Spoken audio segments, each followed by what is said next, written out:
I know you're a very busy person, and I'm so grateful. Thank you. Thank you. I'm grateful for you asking me to be on this podcast.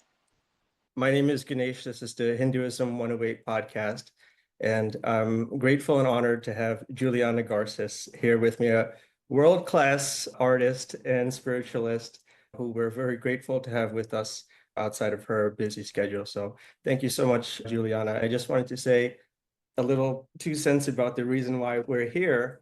I first stumbled upon you. I actually don't remember exactly where it was.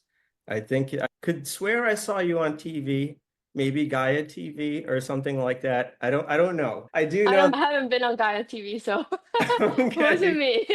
Have you been on any kind of TV?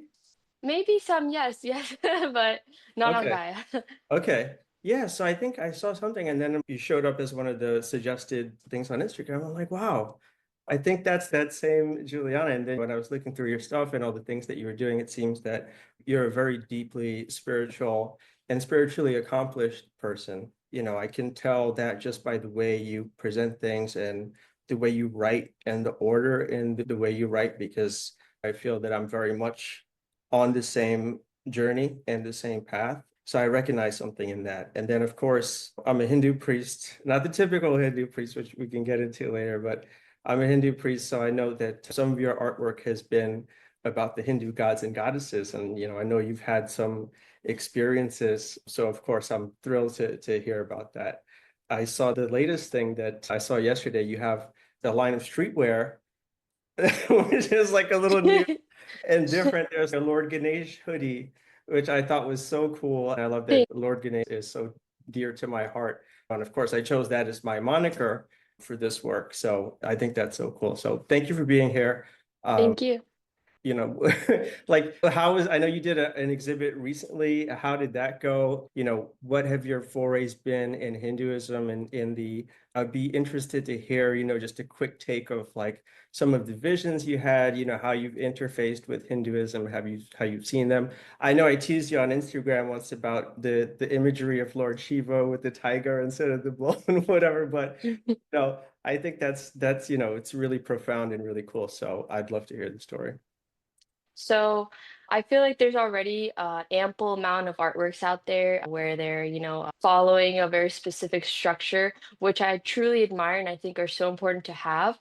But depictions I was doing were more from direct experience and what I saw. So trying to bring those to life, especially when working with altered states of consciousness. And regarding the tiger, that one was actually really interesting because I was working on the Shiva artwork, which I spent like a good year and a half working on. It's 6 feet. He's life size, Oh, and yeah, hey you now. can't tell on the images, but he's Yeah. very big. And and sorry, not to interrupt, but you're Yes, actually painting these, right? Like with real paint and whatever, because it's mixed media, so it okay. has acrylic. It's multiple layers, but this piece I was inspired by altered state of consciousness ceremony.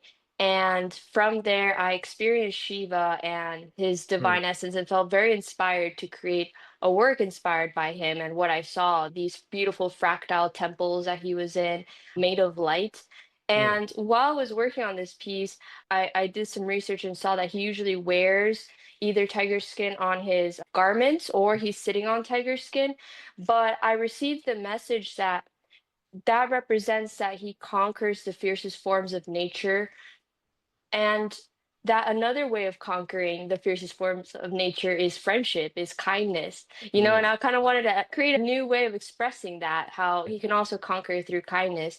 And I was ready to put the tiger next to him as like a friend, that he conquered it with compassion, Hmm. because I feel like that's also an aspect of the divine masculine of Shiva that maybe isn't emphasized quite enough in his traditional depictions. It's depicted in other ways. So I wanted to kind of do something innovative, something different, get a little creative with it. While I was getting ready to paint this orange tiger, I wanted to go with the default. I was like, okay, traditional tiger. But I had all my reference photos ready, everything, ready, the color palette, everything. And then I went to sleep that night. When I was gonna do it the next day, I dreamt of this white tiger with six purple glowing eyes. And it came Hmm. up right up to my face, right Wow. here. Wow. and it walked away, and I was like, okay, Wow. that's how it wants to be depicted through dreams. Also, I do a lot of lucid dreaming, a lot of astral projecting. Hmm. So that was a very powerful, very realistic. It just had such powerful energy, I couldn't ignore it. So I was like, Yeah. okay, I guess I'll do the Yeah. white tiger with the Wow. 6 purple glowing eyes. So Yeah. in these depictions, again, like I really appreciate the traditional depictions of these symbols and what they represent. Yeah. I think doing slight changes inspired by personal experience can bring up the conversation about what do these mean? What do Yeah. the originals mean? And just spark up the conversation instead of having the same thing every time, right? I think that's the beauty of the way the universe operates, because if that iconography wasn't the standard, we probably wouldn't be talking right now. I think that's so wonderful. I'm a Shaivite, so of course my Lord Shiva is near and dear to my heart. So hearing that story touches my heart. And I love the way you kind of reconceptualize the tiger in a loving way. And I think that that's important because, the Hindu religion is one it has a certain underpinning of dogma. There's a conceptual framework, but beyond that, it's very flexible and very open. I mean, we started out with Vedas that had certain gods that were worshipped, like Indra, Varuna, Mitra. And then you fast forward in time and then they're gone. And, we're talking about Mother Durga, Lord Shiva, Lord Vishnu, Lord Ganesh, and different ones who are popular in their own texts, Puranas and so forth. So it's always evolving. And then even Lord Krishna in the Bhagavatam, he talks about critical thinking. And because he was showing people that they didn't have to worship Indra at that particular time. I think what he was really trying to show people is that the divine is within us. It's always important to think critically and think about, we can draw from the past, we can draw from scripture, we can draw from history, but it's also on us to kind of integrate that with today's reality and what's going to work in terms of what feels right morally in the here and now. And there's nothing wrong with that transformation. I think, in fact, we should always be striving to transform. And I say that I'm, a Hindu priest, wink, wink, like not a Hindu priest, because I certainly could be, in the Hindu religion, for the most part, the caste system is still in effect. And, people have different opinions about that for better or worse. I don't too much care for it, but, I was born Brahmin. And so, I fit the technical definition of someone who can be a Hindu priest. And certainly my father was a priest, and I was at a lot of pujas and yajnas and devotionals on Sunday. I went to ashrams in the summer and I did training with Mahamandaleshwar at an ashram called Shanti Mandir. So, I definitely have the qualifications to do it, but there are certain rules that they have that, if you're a pundit, that you can't drink and you can't eat meat. And, if you really want to be a Swami, they have these similar rules to the Catholic Church that say that you shouldn't be having relations and so forth. And, I just don't believe in that. It feels very wrong to me, especially being a Shaivite. When I go back and I read the actual Puranas and stuff, like through their example, they show that these things are definitely not wrong. I mean, they're doing it themselves. I think for whatever reason, over time, things have gotten puritanical in the way people approach religion and spirituality. And I think it's kind of serving as a block, for people to Hmm. really do what they want to do because they feel so restricted. So lately I've kind of felt, and this is kind of why I want to do this work, because, going to those temples over the years, I saw attendance really dropping because, my family is Hindu, but they're not Indian from India. They're from the Caribbean, from Guyana, which was a British colony for many years. We don't speak any foreign languages. The only language we know is English. And of course, many of the prayers and so forth that are said in the temples are either in Hindi or Sanskrit. So, people don't understand the language, so they feel disconnected from there. And then people are sitting on the floor for long periods, which is very uncomfortable. And they take a lot of liberties with people's time, like the service just drags on.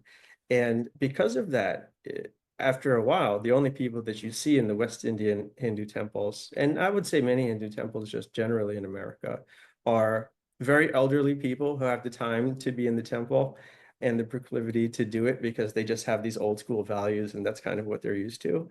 And young families, because people that have kids, they just kind of, maybe just that lingering guilt from when they were growing up, that they at least want their kids to have some foundation about God just in case they want to be religious people. It won't be Hmm. held against them. And it's just those two groups. And I think that's such a travesty because religion is meant to serve everybody. And I think in order for it to make an impact, to do all the things we want to do in terms of rising up Maslow's hierarchy and really actualizing our best and highest potential and having integration as one consciousness and working together to do more beautiful and powerful things, I think we have to really move forward into the future and move past all these rules that are holding us back. So my vision is that by pushing out digital content in kind of like a modern way, relating it to people's lives today can just serve as an entry point for people to Hinduism and just spirituality in general. I love all the woo-woo stuff, aliens, UFOs, astral projection. I was talking to a friend yesterday about the possibilities of remote viewing into the future because I saw Mm, a documentary on Amazon Prime called Third Eye Spies. They were talking about this guy, Russell Targ, who was involved, I think, with some government program about remote viewing. And towards the end, they were talking to someone who was working more recently with the Russian government. And they didn't say it directly, but they kind of alluded to the fact that these folks are remote viewing into the future to see what stock prices are and then coming back mm. here, and buying and selling based on that, which, I mean, if that's really happening, that just like, you know. New financial technique. But yeah, I love how you're creating this content to re-spark that conversation. That's exactly why I feel I make this art that's not necessarily done in the very traditional way, Mhm. has like subtle changes just to re-spark those conversations of, okay, like what do these things mean? Why do we do put it usually that way? What does this new thing mean? Talk about it. And of course, in a very respectful way, like not removing any respect that these, especially these deities have, but in a way of having people talk about it and consider, are we just redoing the same thing over and over just because we've always done it this way? For me, one of the biggest things I want to share with people is to not just have blind faith in any belief, but to have direct experience. Of course, these traditions can give us really good guidelines and inspirations and directions. But then it's so important to not just listen blindly, but to apply and have that direct experience. That's why, for me, I didn't want to just make artworks of the deities, but base them on, okay, like what did I see? Can I go in and visit these deities myself? And doing that and Yeah. spending years creating these artworks to depict my personal experience, because then it feels like for me, Yeah. from a genuine place. And for Yeah. me, these artworks are a form of devotion for these beautiful beings. Yeah. So while I was creating them, I would chant while I was doing Shiva, I chant Om Namah Shivaya. While I was Mm. doing Ganesha, while I was doing Ali and Krishna, I do a mantra while I painted, and it was all a devotional act for myself, for these deities. And then I share it with people because I think when we create, and it's not, I'm not creating for others, like, oh, what are other people going to think? Or, Yeah. because then it becomes fake. But creating as a devotional act to Yeah. God Yeah. and having it be as genuine, having it be personal, then I Wow. think that's when you create an artwork that truly touches people. It's actually ironically Yeah. how you impact Yeah. people the most because Yeah. they can feel it, that it wasn't Wow. made just for the crowds. It was Wow. made as a devotional act. So that's why they're so personal to me. And that's why I have like subtle changes, is because it was a devotional act I was doing directly to God. And then I share it with others afterwards. Yeah. Oh my goodness. I felt that so much because, sometimes I'm up late at night just doing, because, I make some devotional AI art. And, Mm, I have a little humble blog and, I'm putting out some podcast episodes, but it's exactly what you said. For me, it's a form of prayer. hmm Like some nights when I'm doing that, because when I'm doing things, especially like yantras, where the geometry has to be perfect, or, I'm doing something about Lord Shiva and Mother Parvati, and like the trident comes out with two prongs instead of three, or like he's got three arms instead of either four. So it's like, sometimes you can play around with the AI and kind of through iteration get it, but it's never quite whatever. And that's where it seems like something small, but there's a lot of work because you have to go in like pixel by pixel by pixel. And it hmm takes a lot of time. And, I think it's like tedious things that like in a normal situation, people would say, why are you doing this? But for me, I feel such bliss when I do it. And I just picture, just like you said, I have this vision for an end product that, maybe it makes me sound crazy, but it feels very deeply and in a very real way like it comes from a divine place Hmm. through me, and that intuitively I feel like it's going to bring the right messages to the right people, and perhaps more importantly, the right joy to the right people, you know. Yes. And when you're creating, you're trying to stick to that vision that you have. And we can use all these different tools. It can be paint, it can be this AI, but it's about like creating that vision of, how you see these deities, how Mm. you want to express it. And yeah, it's really interesting these new tools we have available now and how Yeah. people are using them. We're really in an interesting time on Earth right now. And yeah, interesting to see how it's going to change the art world. So I recently subscribed to Gaia TV, and I've been watching this show called Cosmic Disclosure. They have some people on there. There's this guy named Tim Tactics and somebody else named Randy Kramer.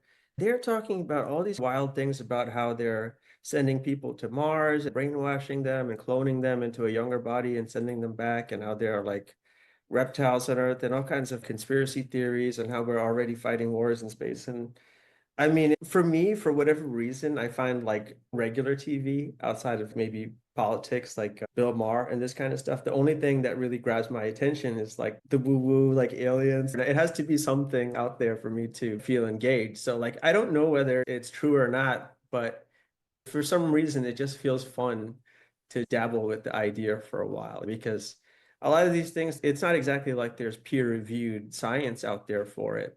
So I can't really sit here and say anything to people who doubt it. And even in the like spiritual realm, you seem like someone who's had a lot of powerful experiences, and I have as well. But I had a period in my youthful years where I was definitely an agnostic. I had no idea because I didn't have any of these experiences or whatever. And then one night I did.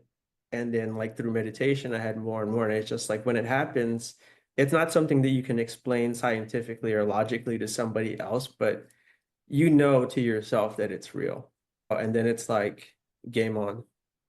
Yeah, that's what's most important is having that like direct experience. And I think the interesting thing about these, what you call the woo-woo shows and things, is Mm. that they give us the possibility that what we know as like mundane, there might be something more. And I think that that sparks our curiosity, our Right, creativity. And I think right. that's why they're so interesting because it gives us an opportunity to kind of step out of our day-to-day thinking of being like, oh, like, go to work, eat, and it's Yeah, like, yeah, wait, what if yeah, there is like yeah, aliens or other dimensions? And like yeah. it kind of halts your usual thinking and gives us this opportunity to think of like, what if there's so much more than what we just see? And I think that's also the path of spirituality is discovering that there is so much more. And slowly science is catching up to these things. Like, now they're using remote viewing in the CIA, or they were, and they Mhm. released those files, or there's all this stuff that's like Maybe slowly they coming still out. are. But then like doing that ourselves and being like, whoa, this is so crazy. Because I started lucid dreaming and then later, shortly after, astral projecting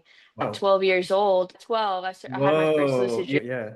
That's really what sparked this interest in altered states of consciousness and spirituality. Was I was raised Catholic, and it was very much I now have a regrown appreciation for the Catholic Mm, religion, but I mm, was raised originally Catholic through very much blind faith, which I mm. think it was very surface level. And I do believe there is like mysticism you can go deeper in, but as me growing up, it was very surface level, and I could never there was no direct experience. So I started doubting it and I became agnostic at Mm. like 12.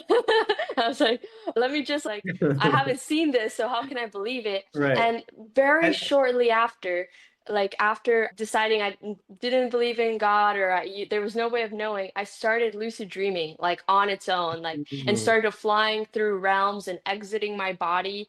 And I started to receive all these very mystical experiences. Then I And got you into hadn't gotten meditation. into the psychedelics or anything at that point. This No, was just straight yeah, up. just on my own Wow. through dreams, like Damn. exploring realms and things. And I was like, okay, there is so much more than what we That's see. awesome. Like it Yeah. completely disproved it very quickly that, Yeah. because I was like, well, I haven't seen like God or any of these mystical things, so let me just like, say they're not real for a little bit, and then very quickly after, like it was almost like the Yeah. universe was like, hey, hey, hey, Yeah, wait. yeah, yeah. Like we're at that point were you like doubting the previous experiences, like maybe they didn't even happen or it was a dream or something?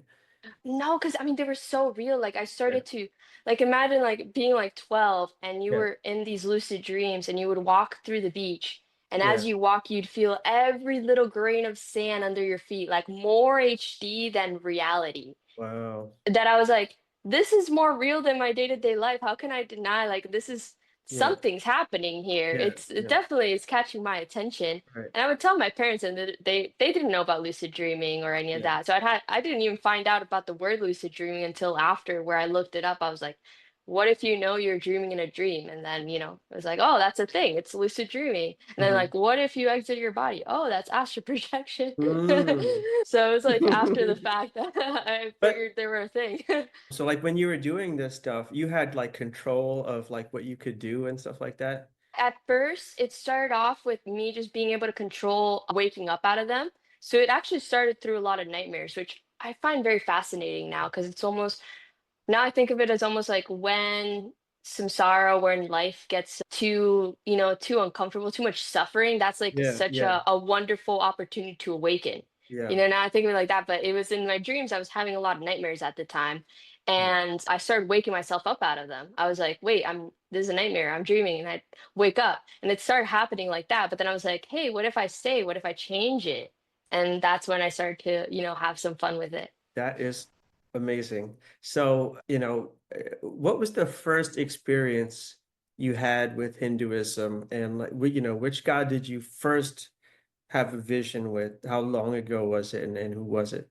And how was the, Yeah. So it trickled through more and more. I would say like when I first started working with psychedelics when I was 16, I started to experience seeing I remember seeing like Ganesha a bit and some themes, but I was mostly practicing a lot of Buddhism at the time. And it was just like subtle themes. And Mhm. then when I did ayahuasca, I saw a whole festival of Ganesha.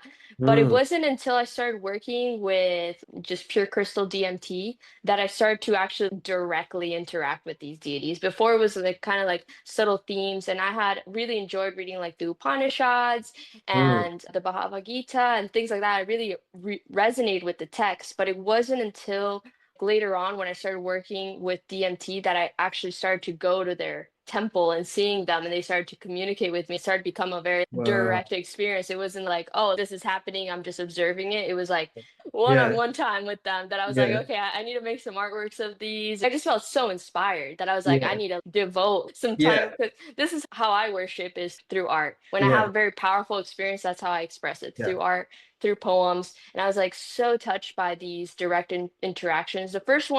The very first powerful one was Ganesha. It was like I was going through some really hard times in my life where I was having these health issues.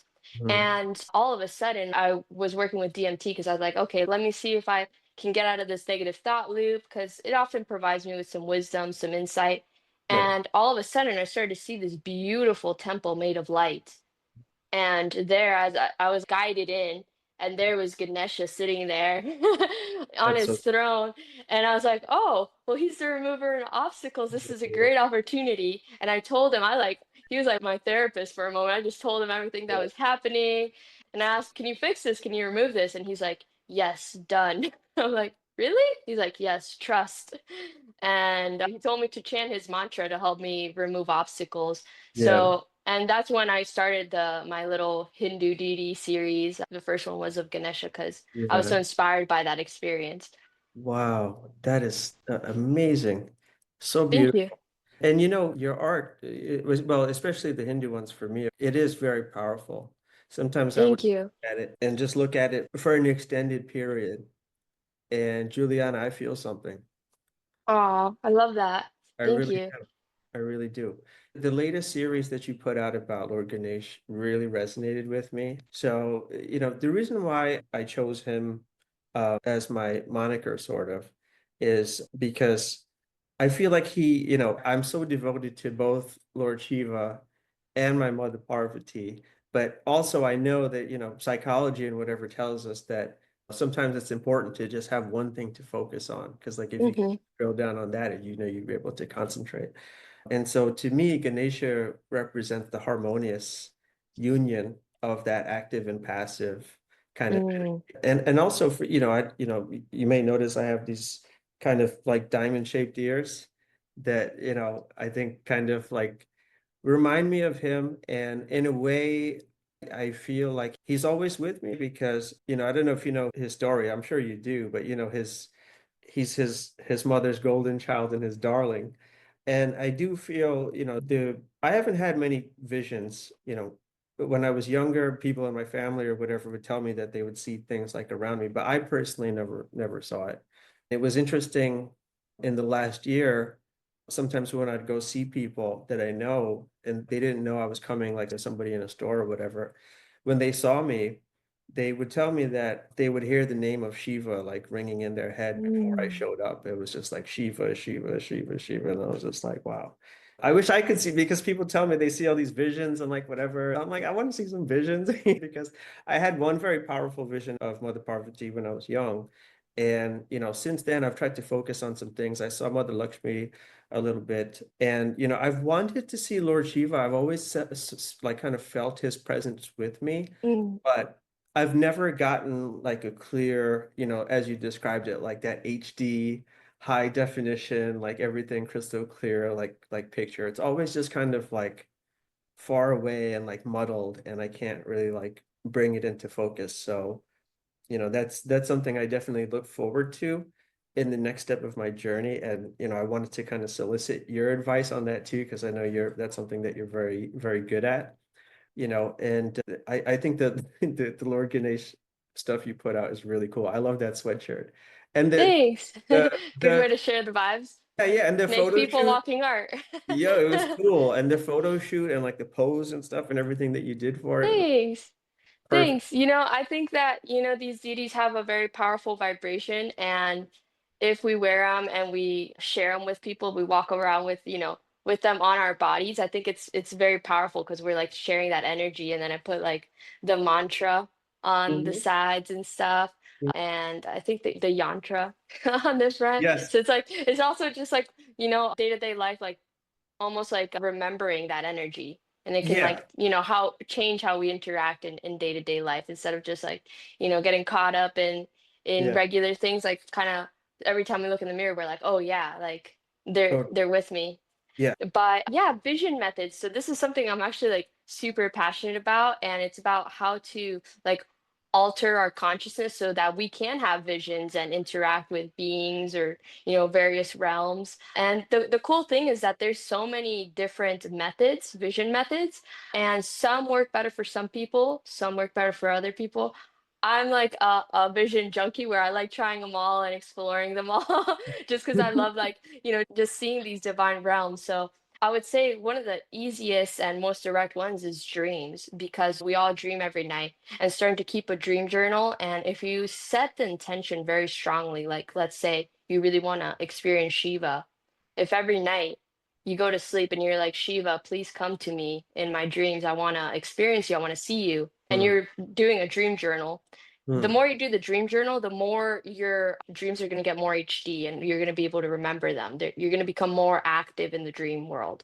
So if you mm, start writing them out, even if at first it's just like one line, mhm. shortly after, like a month or two, you're going to be writing pages because you're going to start to Wow. remember so much. And if Yeah. you're setting that very strong intention of Mhm. Shiva, please come to me, and you're asking for it in a very devotional, genuine way, Mhm. it's gonna happen after some time.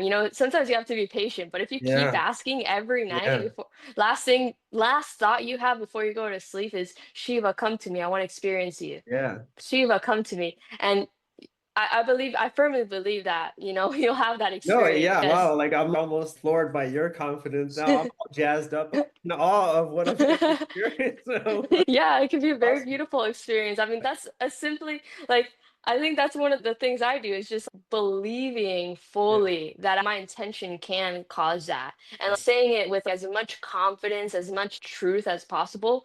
After some time, it ends up happening. And other than that, you can also do that through meditation. So if you like practice very going deep into meditation, and before you start meditating, you set that intention. I really think actually the most powerful thing, no matter what method you're using, if it's dreams, if it's using mantras, if you're doing using meditation, or even through if you want to use like plant medicines, like there's so many different methods. But if you're or breath work. Breath work is also a great way to alter consciousness, or Mhm. hypnosis. There's a lot of Mhm. them. But Although setting that intention. sorry, not to Yes. interject, but although I recently was reading some selections from Sri Yogananda's autobiography, and he has a Mm. thing in there where he doesn't he's very open-minded, but he has a thing in there about like hypnosis is forbidden. I don't know why. Oh, really? Yeah, because I Huh. think somehow it's like against some rule about like taking over somebody else's free will or something. I don't know. Oh, okay. Yeah. But Well, the I was always hip fascinated by it before I read that, but I have a lot of respect for him. So after I read that, I was like, I don't know what to think You anymore. know, I think perhaps what he is referring to is I've worked quite a bit with hypnosis, and it's just you're in a very like susceptible state. If Mm, you're having someone else hypnotize you, they can like almost like guide your consciousness very strongly, which can cause trouble because you're in a very vulnerable state. right. But that's why whenever I do hypnosis, I do self-hypnosis, then Oh, it's just me okay. with me, right? Wow. So but I think if you use it on yourself, or if you're, I would say, if you do want to do it with someone, be very, very selective and someone you trust very Right. deeply to Right. guide you in a positive way. Because, Yeah. it's a very vulnerable state. Right. It's like you're letting someone into your like subconscious. So Yeah. I That's think that's probably what he maybe was why trying he to was be saying that. cautious. But it is a very powerful method. Like I would say it's as powerful as a lot of very powerful plant medicines I've worked with, because you go in there and if you get good at it, it's like complete HD. You can like go wherever, travel wherever. It's very, Yeah. it was far more powerful than I first thought. It was like, like HD, like fully Yeah. somewhere else. So definitely a tool you don't want to like underestimate, especially if Mhm. you're a visual person. But, you can pick a vision method that you feel the most comfortable in. May that be meditation, breath work, lucid dreaming, or just regular dreaming. And before you work with any of these, setting that strong intention, I think that's the key of like, I'm doing this to experience, let's say, Shiva, and that I want to have that vision during this experience. And if you do it enough times and you're Mhm. like super consistent, you do it for like a month, or, sometimes it can happen even the first time. It Yeah. varies, but you just every day you show up and you're like, okay, I'm going to meditate, I'm going to experience Shiva. Shiva, Mm, come to me. mm. Over time, it'll happen. You just got to Yeah. trust, right? That is amazing. I love that so much. And Thank you. I think you did one about Mother Kali too, right? Yes. What was your experience with that one? Yeah, so that one was very interesting because my depiction of it's actually like Kali Durga, it's like a mix of the two, Yeah. because I experienced like almost like multiple versions of the Shakti energy, Mm. and it was through DMT also. Yeah. And it was actually like embracing kind of her dark side, and that's where it showed me her beautiful side, Mm. where I was having these experiences and things got very dark, and like, Yeah. and instead of fighting them, I was like, hi Kali, and like I responded with like Yeah. equanimity, with Yeah. peace. And as Yeah. soon as it did, it opened up into like this beautiful, more like Durga, Shakti, beautiful essence. And that Mhm. was kind of my experience of I wanted to show in that artwork her two sides, like almost having a more dark feminine energy, the more fierce form, and also like while still holding that contrast of beauty of yeah, just divinity. Well, I mean, she's divine either way. And Mm. it kind of made me also, when I had that vision, I remembered seeing a lot of kind of the energy of nature has like a similar energy, how it can be so beautiful, so divine, like vast oceans or beautiful mountains, but also so destructive, like it can be hurricanes. And it has this duality to it, this beautiful, but it almost transcends. So I was like trying to create this depiction of her where it captured how she has this beautiful creation side of like being the mother, and also this incredible destructive side that also is useful, or killing the ego, killing what's no longer serving us, and holds them at the same time so Mm. beautifully. So Mm. that's what I was trying to express to that artwork. It's like how like Amazing. she can hold those two sides and be so glorious in it. That one's definitely one of my favorites too. And Thank you. I've always, as I mentioned, the only like real like HD vision I ever had was with Mother Parvati. And even if I Mm, haven't had any visions, good ones since then, I'm still working on it. And I think with your advice, I'm definitely on the right road to get back there. But I've always kind of felt her presence in like non-material form. I mm, just feel like my mother Parvati is in my heart all the time. And actually, in many ways, I feel like my own mother has a lot of Parvati type qualities. So I feel like she's a distillation of Mother Parvati for me on this earth. And I always like, even if I just like hear or see like the name Parvati, Parvati, Parvati over and over again, like no matter what mood I'm in, I feel good. I feel like my mom's with me, everything's going to be okay. And that's why one of my last pieces of artwork that I put was like a Mother's Day, and I had my mom, and then at the end I had one with Parvati just kind of hugging little baby oh, Ganesha. And in many ways I feel like that's how she is with me. And but at the same time I also know she has this like very wild and destructive and like dark side. And the way it kind of represents itself to me is that like that's the side that's going to jump out if like anybody tries or any situation really tries to do anything that's going to like permanently damage me. yeah, the fierce It's going to come mother. out with the hammer and go pops. Yeah, like you don't know? mess with my cub, kind of like, Yeah. the Yeah. And mother. yeah. And it's so weird because I'm not like a badass or a criminal or a tough guy or anything like by any stretch of the imagination. But I do have like a hot tongue and I'm really spicy with some things I do out there and whatever and causing trouble all the time. But you know what? I can do it and I feel very comfortable doing it for whatever reason because I know Sri Parvati is behind me. All the Mm. time I feel her presence. What was your vision you had with her? I'd love to hear about it. Oh, yeah. So I was about 21 and I was in college and I was kind of like, I would say, in a state of life where it was kind of like rite of passage, coming of age. Mm. I was a late bloomer romantically, so I was trying to impress girls and get my act together and do well at school too, and just kind of embrace the transition into semi-adulthood and wondering about the prospects and excited by some, but also feeling anxious about all the work and stress it's going to take to do it. I think that night I had a phone call with my grandmother and I was a little bit stressed out about something. And then when she ended the call, she just said Av because my family name is Avinash. And she said, Av, don't worry, babe, because it's not going to last forever. And, that's something that's a common saying that a lot of people say, but like coming from my grandmother's sweet voice, just knowing all the decades of struggles and things that she's been through, it really hit home and it brought me a lot of Mm. peace, So at that point, I think I had been having trouble sleeping, and I've had intermittent problems with that my whole life. But, during that period, I was definitely having some trouble. But after that, I was able to get some sleep.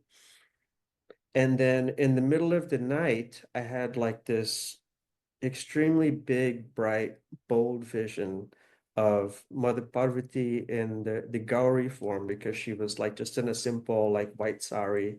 But at the same time, her outfit was simple. Like she had just like dainty gold things, like nothing too splashy, but like at the same time, you could tell she had an extremely powerful, like regal, like divine presence. And it was strange. I still to this day don't really understand the symbolism, but like she was dressed in all white. She was in an all white, like porcelain bathtub and like, Mm. surrounded by white light, like on all sides. And she was looking like directly at me. And it was like a bizarre experience from, I guess, what I thought a spiritual experience could be or would be at that point in time, because her expression wasn't like smiley or like even benevolent or anything like that. It was just like perfectly calm, Mm. just like, you know, and like that like blew me away. And then she stayed there for a while and I just got down, full prostration to my mother and I just looked up at her and like, tears were streaming down my face. And then I wanted her to stay with me, my Parvati Ma, tell me everything you have to tell me, answer all my questions about the world and why good things happen to bad people and why we can't remember our past lives if this karma thing is real. Like, I don't know what to do. I don't know what I did wrong, bro. You know? And but she was just looking at me and then she just kind of like faded away. But Juliana was so powerful and so real, like it touched me. And like, I didn't really become, after a while, I just got sucked into the material world. And again, chasing money and power and women and everything young men are supposed to do in America. But then after a while, like a year or two ago, you get older and things happen and you just kind of reflect and Mother Kali and Lord Shiva, things happen that kind of take you down, break you down, shake you down. And in the moment, I won't make any bones about it. It's horrific, but you kind of find out of necessity that strong part of yourself. That's a real person that's fearless, that is just going to be authentic and connect with the right people for them. And it's transformational. Yeah, it's when like life becomes most like a nightmare that we have the biggest opportunity to awaken to be driven towards the spiritual path.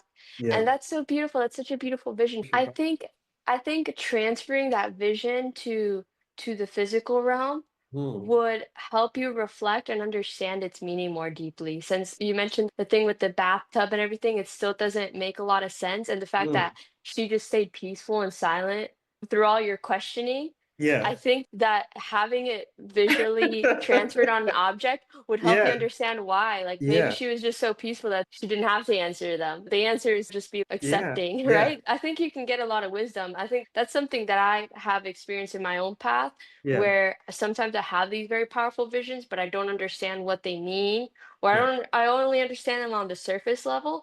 But it's Yeah. not until I like spent sometimes years transferring them onto a canvas and then I Hmm. look at them and all of a sudden it clicks and I understand it fully. And I'm like, Mm. oh, okay. Wow.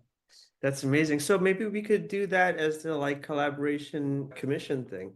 That'd And be really cool. like, I'd love that. yeah, because my real idea about like what I want to do with it is because I love your work and your platform and like I said, your whole aesthetic and style. Like something about it really resonates and I with me and I think fits very well with what I'm trying to do, just in my opinion. And so like I wanted to do like, one day I was looking at something and I saw like this collaborative post. I don't know how it works, but like two people post and it's like, hey, we're doing this collab thing.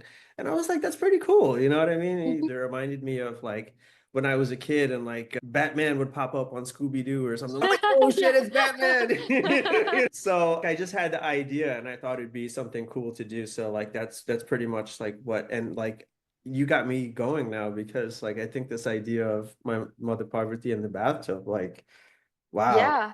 that would Especially be if that was your direct experience, that was like you mentioned that was your one very one powerful yeah, vision. yeah, yeah, Yeah, then for sure. you should have it physically so you can remember it every day, Mm, right? No one else is there. You needed like a souvenir, right? yeah. Of to remember you that, Mother Parvati more deeply in each moment is there Yeah, with you. yeah. Okay, beautiful. I'm excited. Okay, we'll talk numbers. We'll make it work after this. I'll Okay. turn off the recording. One of the things I really admire and respect about you too is that you're very upfront and out in the open about your use of psychedelics and how it fosters the creative spiritual process. I don't think I'm at a place where I could do that. Um, but that's why I have the world of respect for it. Number one, I'm sure you get a lot of shit from conservative people about why are you doing this and spreading the wrong message and what are you teaching the children and shit. That's number one. And then number two, for me personally, I'm a little scared because in my younger years, I had a bad experience with Xanax and the withdrawal was horrific. It felt like hell on earth. And I never wanted to go back to anything like that, that's strong. So since then, the most I'll do is have a drink here and there. But after that, I was horrified. Like, Yeah. I- Yeah, I totally understand. I will say that Xanax and low vibrational substances like that are in a completely different realm than mm, these yeah, plant medicines, yeah, it was terrible. especially coming from, I was born in Colombia, my family's from Colombia, Mm, and the indigenous there have been using ayahuasca for, so right. much, so Safely. much, yes, Yeah. centuries. So Right. and it's very beautiful how they use it in community and very devotionally with a lot of respect, not as a way of getting messed up, but as a Mhm. way of facing one's own fears, one's own spiritual, like anything you hide under the carpet, you know? These plant medicines, the thing is, it's sometimes they're not fun because you do have to face everything you've been hiding from yourself, but you get to do some very powerful work. The thing I always like to emphasize is that they're not necessary. There's some people here on earth that will have such a beautiful experience and life with meditation or with breath work. And there's so many paths. And psychedelics aren't the end road. They can show you, like the mountaintop, they can show you these beautiful experiences, but you Mhm. still have to go and apply them and ground them through things like meditation and daily integration. Mm. And at the end of the Yeah, day, the very goal important. is not to Yeah, constantly be like on DMT or on mushrooms or right. whatever. The goal is to take those experiences, learn from them, and have them inspire you, see what you have to change, and then, Right. ground them in your own path so that you can climb that mountain and be at the mountaintop on your own. Right. So they're not the end goal. They're like they can be a tool, just like there's many tools to on the spiritual path, but Mhm. and they can also be a hindrance, an issue if someone perhaps it's I would say that's why I like to call them plant medicines because they Mhm. are a medicine if someone's really struggling with something mentally, even though there's some exceptions, like if someone suffers very strongly with being schizophrenic, maybe not the best option. But for certain people in certain moments, they can be very useful and they can be used as medicines and can provide guidance, can provide beautiful spiritual experiences that one can be inspired by and get better. But if one's healthy and one's doing well and one's like unnecessarily using medicine, then it becomes like a Yeah, bad thing. Like, right. for that's why for me, for example, I started first working with plant medicines and psychedelics since age 16, and I'm 29 now. And the last 2 years, I haven't done any psychedelics because I don't feel the need. My current path right now, the last 2 years, is meditation, Mm. is vipassana. And I'm not someone that doesn't do psychedelics. I'm very a huge advocate for them, for they're useful for, Mhm. certain moments, certain people. Yeah, But right now, I don't feel called. And maybe one day I will. Maybe in a few yeah. years, I'll be like, right now I feel called. I need a ceremony and I'll do it very respectfully, set it up, like have my altar, my intention written out in a Beautiful. very devotional, being aware that it's a very deep spiritual experience Mhm. and, get the information I need out of it. But right now, I listen to my intuition, to my heart. And right now, I'm like, I think I have all the information I need from my psychedelic experiences thus far. And right now, I need to practice getting to that mountaintop on my own, because Mm. I've seen it enough times. I've gone up there through Yeah, psychedelics enough times where I'm I feel okay. it. I've got the energy, man. I Yeah, love this. I yeah, love like, this. Great. I've dissolved into pure consciousness, white light enough times where I'm like, okay, okay, now I I'm need to do feeling feel it. it. Yeah, so that's what I've been working on, and Great. just taking it day by day. But yeah, I'm a huge advocate of them being legalized because I do feel that if someone is an adult that's responsible and they want to explore consciousness, they should be allowed to. But that's Right. not saying that I think that psychedelics should be done by everybody. That's, very different. I Right. think responsible, healthy adults should do them. And if someone's having very severe mental troubles, that's where a facilitator can be very handy. If Right. someone's like very, very deep depression, then maybe they shouldn't do it on their own. They should have a professional there, things like that. So Sure. Yeah. spreading positive information, education about these psychedelics and how they can be used correctly and be used responsibly is so important. I think that goes hand in hand with potential legalization is okay, these are very powerful tools, very, very powerful. We need to use them responsibly. And then like knowing the information about them, they go hand in hand, Yeah. right? Yeah. I agree with you totally. Even though like I haven't personally done anything. I tried psilocybin one time for whatever reason. I tried all kinds of doses, had zero effect on me. I felt absolutely nothing. I don't know why. There's been many, many reports and studies of how much it's helped people out of Hmm. a lot of suffering and conditions. Yeah. It's one of the main things that I feel is kind of like, as a spiritual person, much less a Brahmin or a Pandit, like one of the things that brings me joy, but also feels like a duty on earth, alleviate unnecessary suffering. Because like this is something that's so easy. In many cases, it's just natural. It grows in the ground. It's going to Hmm. help people who are suffering. It seems like so common sense, like God put this here to help suffering people. Hmm. So, as long as it's done properly with, Hmm. the right regulation and medical facilities, What's the big deal? Yeah. They're all grown adults. Like I never understood why the government felt the need to act like people's mommy and daddy. That's not their job, you know? Hmm. And I don't appreciate that kind of thing at all. People have different views about the current administration, but it doesn't really seem like they're the type of folks to open up on that kind of legislation. I agree with you. I think it has tremendous potential. And again, I respect you for being so upfront and just open because I think it helps people find that comfort to do it themselves. And it kind of helps further the positive narrative because when we're trying to make progress as a society in these directions, unfortunately, there are situations where bad apples spoil it for people. For example, like you may remember, like a couple months ago when Matthew Perry passed away because his handlers in whatever rehab facility they were like giving him way too much ketamine, and then he overdosed on ketamine. So even though ketamine has, there's many studies of how much it's helped people, just based on this one isolated incident where, some rogue doctors were overdosing this guy, now it's like bad and it's hard to get the legislation through, because you have this other narrative. So that's why I think, kind of the work you're doing, other people are doing is very important to get the right That's the information thing. there. As a society, we have a tendency to notice when things go wrong more than when things go right. We were largely trained in that way with, for example, a test. You mostly look at where the red mark is. Even though the rest could be good, we look at that red mark the most. And same with these psychedelics, especially people have a tendency to have a natural fear of the unknown. Mhm. And, these are things that have been illegal now for so long that people are Yeah, like, this we is don't know, is this safe? And then you hear about these occasional instances of it gone wrong in proper dosing or in proper setting or mixed with other substances where it's a dangerous mixture. And those are the ones that make the news. We don't hear this one person took mushrooms and got cured for their depression for the next 2 years. They're like super connected to God. They didn't believe in God before, but then they had a direct experience. They feel more in touch with being a parent, with this and that. We don't, those don't make the news. And I would say exactly. And they by should. far, yeah, And but they they should. should, and they by far outnumber the tragedies, right? Yeah. So that's one of the things that the jury's still out when I hear what are typically considered like conspiracy theories for me.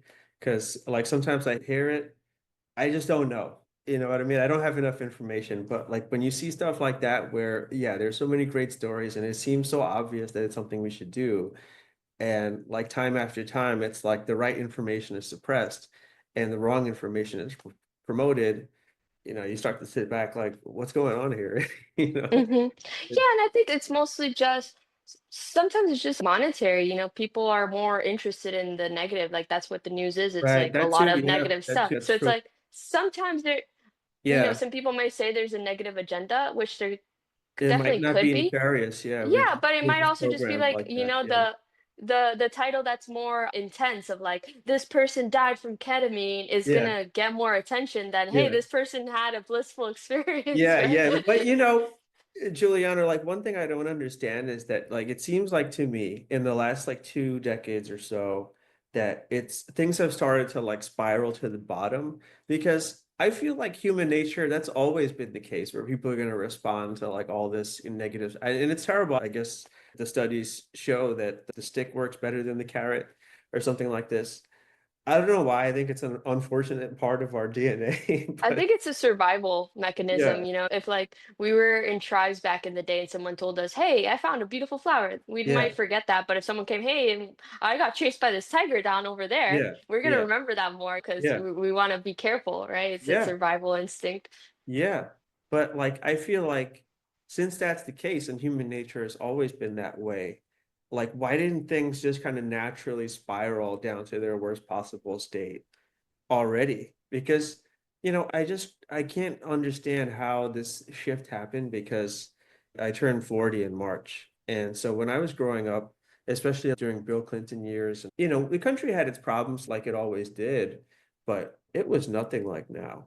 Like people could meet up at a family event or somebody's birthday or anniversary or whatever. And people could talk about politics or anything and have differences, but also just be respectful and polite and then just move on to the next thing. And then maybe Hmm. you learn something and maybe you don't. And it's fine. You just exchanged ideas. And now it's like there's so much animosity and like hatred and like this latching on to these like horrific stories where, old days, they were professionals, I think, at the helm that kind of like knew the impact on broader society if they just kind of pushed this like terror agenda all the time on just getting people anxious all the time.